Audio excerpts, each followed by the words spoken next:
Bonjour, je suis Olivier d'Altos Las Hormigas. Aujourd'hui, on a la chance d'avoir Pedro Parra avec nous, qu'on va interroger un petit peu pour apprendre plus sur le projet Terroir. Pedro, merci d'être avec nous. Enchanté. Pedro, ça fait combien de temps que tu travailles dans les sous-sols de Mendoza? Ça fait déjà 7 ans, quoi. 6 à 7 ans.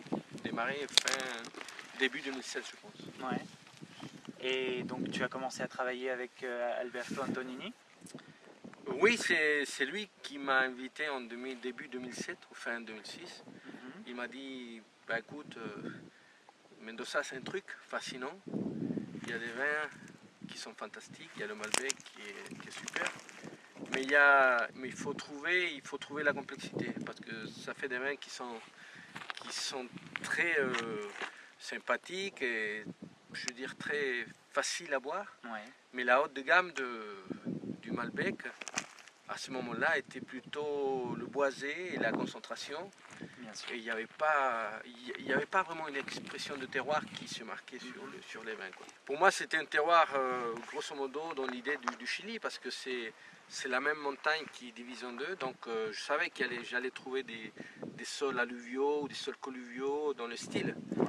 Mais mon but au début, je pense que j'ai passé 2 ans, quoi, à chercher la géologie, la vraie géologie. Je veux dire, est-ce qu'il y a des schistes, est-ce qu'il y a des granites sur des pentes, est-ce qu'il y a du calcaire.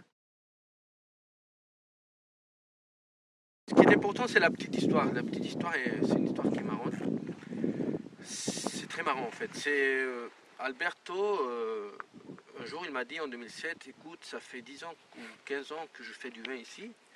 C'est top, mais là je veux que tu goûtes cette bouteille. Parce que là, c'est la bouteille qui m'a fait vraiment plaisir. C'est là où j'ai trouvé les tanins qui me sont communs. Ouais. Et ça, c'était Alto Las Hormigas Single Vineyard, 2006. Ouais. Et en fait, Alberto ne m'a pas su expliquer pourquoi il aimait tant ce vin-là et pourquoi c'était si rare pour lui. Et puis quand moi je goûtais les vins, j'ai immédiatement compris, c'est parce c'était des tanins qui étaient de la craie dans la bouche. Ouais. Les Américains disent de chalky tannins. Mhm. Et puis c'est l'Europe, quoi. C'est l'Europe, c'est le sol européen qui se retrouve sur le Malbec. Alberto Antonini, Attilio Pagli, c'est des œnologues de la Toscane, Ouais. qui sont nés dans le calcaire, quoi. Mhm. Et je dis, écoute Alberto, le truc c'est que là t'as aimé parce que c'est comme chez toi, quoi. C'est pas des graves simples, c'est un sol qui a du calcaire, même beaucoup.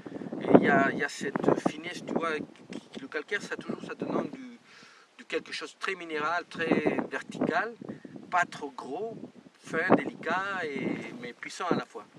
Je lui dis, écoute, c'est où ça? C'est où le vignoble, c'est où? Et on est venu le voir, puis on a fait des fosses, on a travaillé un peu sur les fosses, et on a trouvé le calcaire, quoi. Et c'est comme ça qu'en 2007, Alberto et moi, on s'est rendu compte qu'il y avait un truc à Mendoza qui était le calcaire, Ouais. et il fallait le chercher, quoi. Ça, c'était fin 2007, et en 2007, personne en Argentine parlait de terroir calcaire. Et c'est là on a entamé le projet Terroir. Ouais. Et le projet Terroir, c'était vraiment travailler, trouver des différences sur des différents calcaires. Est-ce qu'il y a des calcaires sur des coins différents? Est-ce que c'est localisé sur un endroit? Et après, comment on doit irriguer le calcaire? Est-ce qu'on doit irriguer le calcaire? Comment doit-on le vinifier? Qu'est-ce qu'on peut attendre? Est-ce qu'il y a la complexité, la super complexité? Quoi, on a fait énormément de choses. Donc vous avez commencé par chercher le lieu en fait, et ensuite vous vous êtes penché sur l'application, sur la manière, sur les pratiques pour faire sortir de ce lieu le meilleur vin. Et tout ça avec le Malbec? Ouais. Mais le calcaire, c'est une roche qui se plaît avec le Malbec. Ça, c'est clair. Je me suis lancé sur les cartes géologiques. J'ai vu qu'il y avait énormément de calcaire sur la cordillère des Andes, vers les parties fleuves. J'ai vu énormément de fosses, je veux dire peut-être 1000 fosses pendant 6 ans. Et en cherchant le calcaire, où, tu vois. Et puis après, je pense vers 2010, j'ai compris comment le calcaire se retrouve ici un peu dans la vallée de Uco.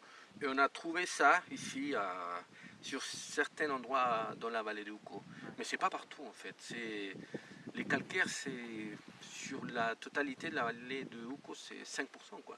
Ce qui est bien avec le calcaire, c'est de manière générale, quand tu penses au calcaire, tu sais qu'il y a des endroits magnifiques au monde, peut-être les endroits les plus beaux au monde, qui naissent du calcaire. Le Piémont avec le Nebbiolo, le Barolo, la Bourgogne, le Gigondas là-haut, Saint-Émilion, la Loire, tu vois, Saumur, machin, et puis la Toscane, Cahors aussi.